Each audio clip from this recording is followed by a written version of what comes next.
markets over the next week or so until we get those issues resolved. So it may be a temporary bounce, but I don't expect it to last. Gus Fauché, PNC Financial Services Group. Thank you. Thank you.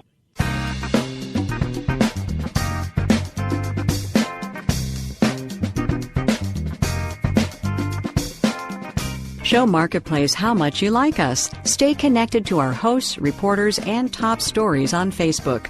Find us at facebook.com/APM Marketplace. Somebody made a killing on the financial meltdown. The Wall Street Journal did some calculations and figures billionaire Warren Buffett made $10 billion on the bold investments he made in troubled companies 5 years ago, a kind of private sector TARP bailout plan courtesy of his company, Berkshire Hathaway. Here to consider this achievement is Marketplace regular Alan Sloan, senior editor-at-large at Fortune magazine. Hello, Alan. Good morning, David.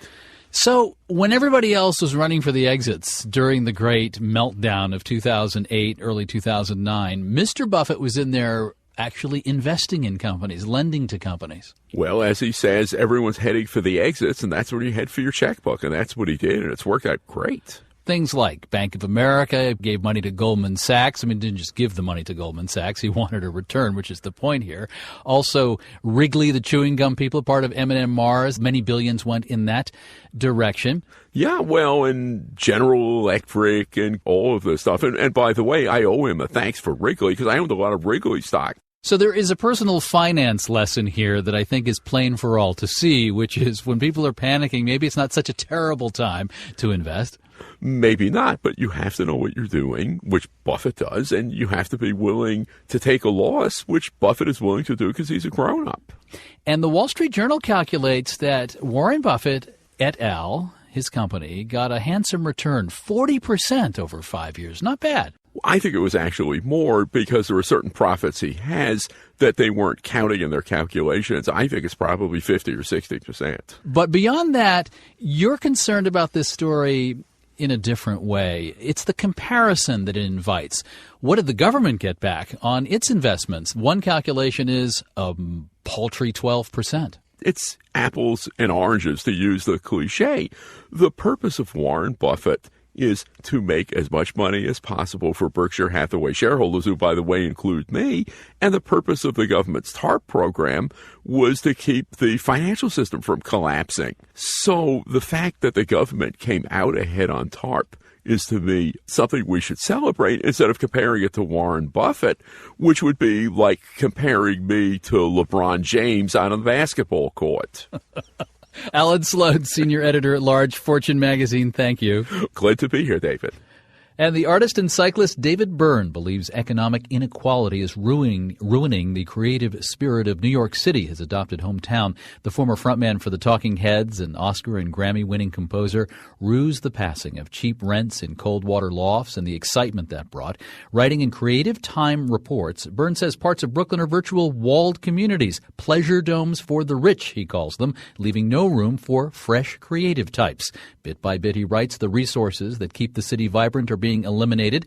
David Byrne also said, you may find yourself in a beautiful house with a beautiful wife, and you may ask yourself, well, how did I get here? Which is not the first time the news media ran a soundbite from a talking head. More on David Byrne and inequality at marketplace.org. In New York, I'm David Brancaccio with the Marketplace Midday Update. And you may ask yourself, how do I work this? And you may ask yourself, where is that large automobile? And you may tell yourself, this is not my beautiful house.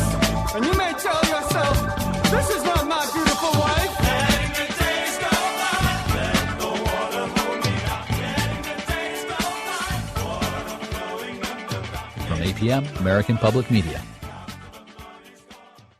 There was a touch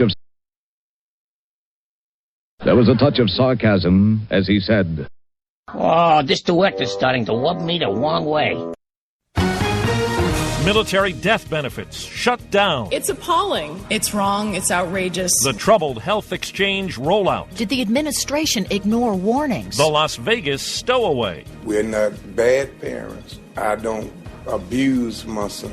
Good morning. I'm Steve Kathan with the CBS World News Roundup. 17 military service people have been killed since the partial government shutdown began, and the fact that military death benefits are now being held up is the latest outrage over the budget battle in Washington. We begin there live with CBS's Barry Bagnano. House Republican leaders have been accused of introducing tailored funding bills when bad headlines appear, such as after the National Institutes of Health had to stop accepting young cancer patients. Today, a vote is planned on restoring death benefits to the families of fallen troops. CBS's David Martin reports. Normally, they would receive a $100,000 death benefit, and the government would cover the cost of flying to Dover Air Force Base in Delaware, where flag-draped caskets come home. Not now. It's morally wrong. Says Jim Regan, whose son died in Iraq. His Lead the Way fund is helping cover the costs. Both sides get slammed in a new Associated Press poll. Half blame the president, 62% fault Republicans. Congress's approval rating, just 5%. Our Capitol Hill correspondent, Bob Fuss. With a government default possible as early as next week and a partial shutdown dragging on, there are no serious efforts to solve this problem. House Speaker John Boehner says he won't surrender and fund the government or raise the debt ceiling until there are negotiations on Republican demands. Times like this, the American people expect their leaders to sit down and have a conversation. I want that conversation to occur now. Senate Democratic leader Harry Reid says actions have to come first. We'll talk, but open the government, extend the debt ceiling. Each side seems to believe the other will give in. Some establishments in the D.C. area have given in to the delicious temptation of making something out of the shutdown. Here's Andrew Mullenbeck of WTOP Radio. At Sephora on Capitol Hill, the sign out front breaks down the prices. Owner Renee Farr. A 10% discount to all federal workers during the government shutdown, and an extra 10% added for a member of Congress. Another bookstore cafe warns Congress members they have to pay double. But Henry Poster says his shop isn't just trying to be cute. There's a lot of people out of work, and it's a serious issue not only for Washingtonians, but it will be for the country unless a resolution happens. Andrew Mullenbeck for CBS News, Washington. The Obamacare insurance exchange rollout's been an online nightmare for many people over the past week. A published report says officials were warned this could happen. Live to CBS's Vicki Barker. Like watching a car crash in slow motion, insurers, states, and some Democratic allies close to the preparations were telling the administration months ago that computer chaos threatened come that October 1st launch. But the Washington Post reports that on at least 2 occasions those warnings were dismissed. Officials continue to say they're working round the clock to fix the software, server, and security glitches, and that there's plenty of time to get consumers insured by January 1st. Steve? Well, for the first time, a woman is poised to run this country's central bank. President Obama will name Federal Reserve Vice Chair Janet Yellen to succeed Chairman Ben Bernanke. CBS News business correspondent Anthony Mason says she's likely to win Senate confirmation and continue current Fed policy. She sat alongside Ben Bernanke, remember, for the last 3 to 4 years, and she is kind of a co-architect of the policy that we've seen.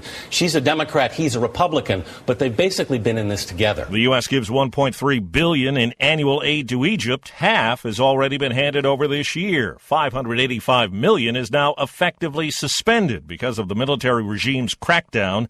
CBS's Margaret Brennan. The State Department says no final decisions have been made. The policy's under review, but the administration is walking a fine line. They are not cutting off the Egyptian military, but they're also saying we won't accept the status quo. Egypt has just set a trial date of November 4th for ousted President Mohamed Morsi for allegedly inciting violence that led to the deaths of opponents rallying in the streets of Cairo. An undercover cop has been arrested for his alleged role in that New York City road rage case. Captured on video, it shows the confrontation between a group of bikers and a family in an SUV. CBS News senior correspondent John Miller. Police investigators from the Internal Affairs Bureau say that the detective was seen on another videotape, one turned in by a citizen, banging on the back window of the SUV with others until the window broke. The detective also allegedly lied about his involvement. And 6 other bikers also are facing charges. Police say they found no weapon or evidence of a motive in Miriam Carey's car. She's the woman shot dead last week after trying to ram White House barriers. Court documents indicate a passport was found in the car along with foreign currency, Social Security cards, and hospital discharge papers. 3 Americans share the Nobel Prize for Chemistry, Harvard's Martin Karplus, USC's Aryeh Warshel, and Stanford's Michael Levitt.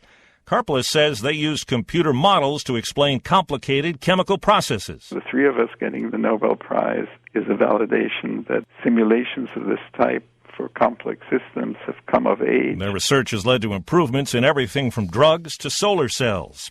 In Japan, there's been an accident at the nuclear plant crippled by the 2011 earthquake and tsunami. CBS's Lucy Kraft is in Tokyo. A pipe was opened up by mistake at the Fukushima complex, unleashing 70 tons of highly tainted water. By the time the leak was contained almost an hour later, 6 workers had been exposed. The workers' condition remains unclear. The mishap is the latest in a series of problems, including leaks that have shaken public confidence.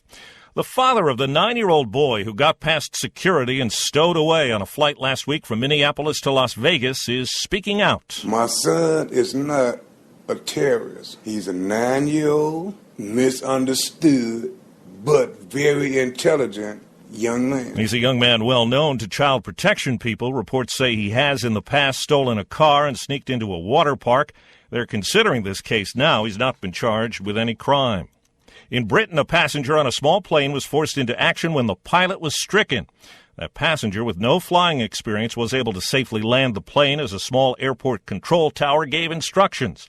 The pilot later died. The passenger was not hurt. In the business world, clothing retailer Joseph A. Bank is ironing out a $2.3 billion buyout of Men's Wearhouse. A top teachers union is spreading lessons about bullying. Here's CBS's Peter King. The National Education Association campaign theme is Bully Free. It starts with me.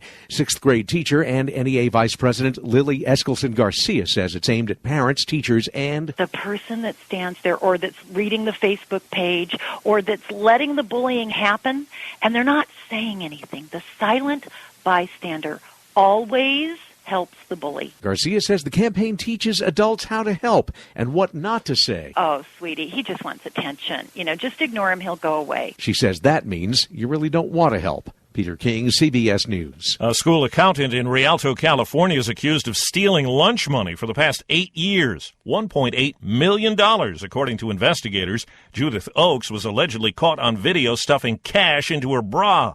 An audit finds more than $3 million missing. That's the World News Roundup. I'm Steve Kaith, and CBS News.